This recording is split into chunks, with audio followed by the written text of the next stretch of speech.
Ali était poursuivie par un clown. Elle criait et hurlait. Elle se protégeait des murs et des parois, mais ne savait pas quoi faire.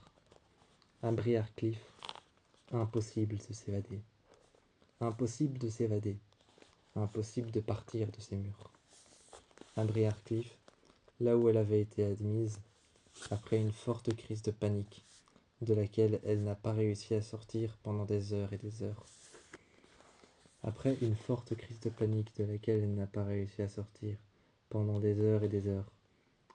Ça a tourné peut-être pendant 5 heures, tel un cercle vicieux. Tel un cercle vicieux, ça a encore tourné, tourné et tourné, comme un cercle vicieux. Elle était paralysée dans une sorte de peur infinie.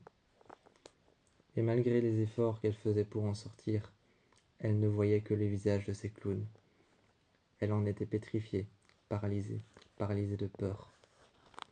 Admise à Briarcliff, elle se protégeait des murs quand un clown commençèrent à marcher avec elle. Quand un clown commençèrent à marcher avec elle derrière elle et la poursuivait. Le nouveau clown qu'elle avait rencontré s'appelait Blueface. Le nouveau clown qu'elle avait rencontré s'appelait Bloodyface. Un homme qui tuait des femmes.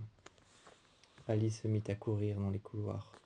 Elle se mit à courir dans les couloirs, rejoigna l'intérieur de Briarcliff, se mit à rejoindre Sir Jude, une certaine Sir Jude et Sir Marionis, qui toutes les deux étaient en train de veiller sur cet établissement. Veillant sur cet établissement d'une main de fer, Sir Jude et Sir Marionis étaient occupés à veiller sur elle, à la ramener dans sa chambre. Elle expliquait qu'elle avait vu un fou furieux avec un couteau. Elle expliquait qu'elle avait vu un fou furieux, qu'elle avait vu des clowns. Elle expliquait tout ce qu'il pouvait, mais Sir Jude ne l'écoutait pas. D'une main de fer, elle ferma la porte de sa chambre. Elle la sangla à son lit. Elle la sangla à son lit, l'accrocha à son lit, et ensuite la bourra de cachets, tout simplement pour qu'elle puisse dormir. Elle s'évanouit de sommeil, mais lorsqu'elle se réveilla le lendemain, en ouvrant les yeux, elle vit devant elle Kai, portant un masque, un vulgaire masque de clown, obscène, au visage bourré de trous, et aux yeux blancs. Ce masque qu'il portait était un autre masque, un masque différent de ceux qu'elle avait pu voir. Mais au moins elle pouvait profiter de ne plus avoir vu Au moins elle pouvait profiter et jouir de ne plus avoir vu les autres masques qu'elle avait vus dans sa maison. Ali était occupée de partir en vrille. Elle était occupée de devenir complètement folle. Sa contagion était en train d'atteindre, comme un virus, tous les patients, les uns après les autres. Pepper, Kit et tous les autres. Grace était occupée d'être atteint d'une démence, une sorte de démence collective à l'intérieur de Briarcliff. Et malgré tous les efforts faits par Sir Marionis et faits par Sir Jude, malgré tous les efforts faits par l'archidiocèse et faits par l'Église, parce que tous les efforts de Sir Jude et tout ce qu'elle pratique là-bas doivent passer par l'Église. Malgré tous ces efforts, impossible de trouver une cure. Impossible de trouver une cure pour pouvoir guérir Ali. Mais lorsqu'elle est rentrée chez elle, elle pensait que tout allait reprendre.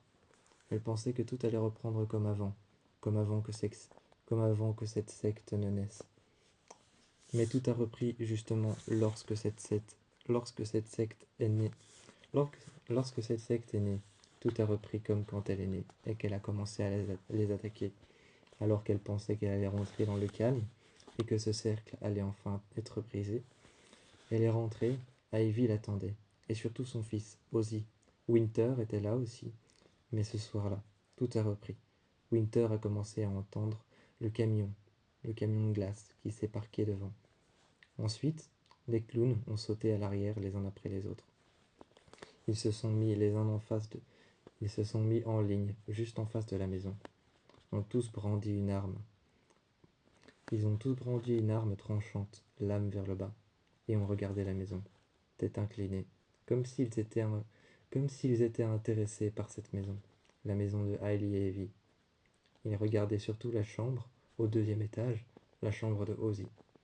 Ce soir-là, ils sont apparus dans sa chambre. Mais la seule chose qu'ils voulaient, c'était Hailey et Evie. Ils ont commencé à encercler la maison, puis frapper sur les murs pour faire du bruit. Hailey est descendue, avec un couteau à la main et son arme. Elle ne descendait plus jamais sans son arme maintenant. Quand elle est descendue, ils sont rentrés, ont commencé à clamer haut et fort « Ave Satanas ». Lorsqu'ils étaient en train de clamer haut et fort « Ave Satanas », ils continuaient et s'avançaient, de manière à les encercler.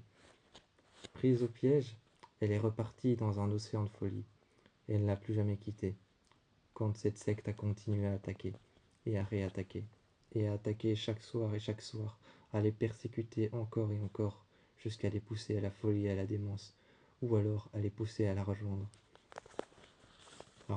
cette secte, à rejoindre ces clowns, et à devenir un membre à part entière de cette secte de fous furieux.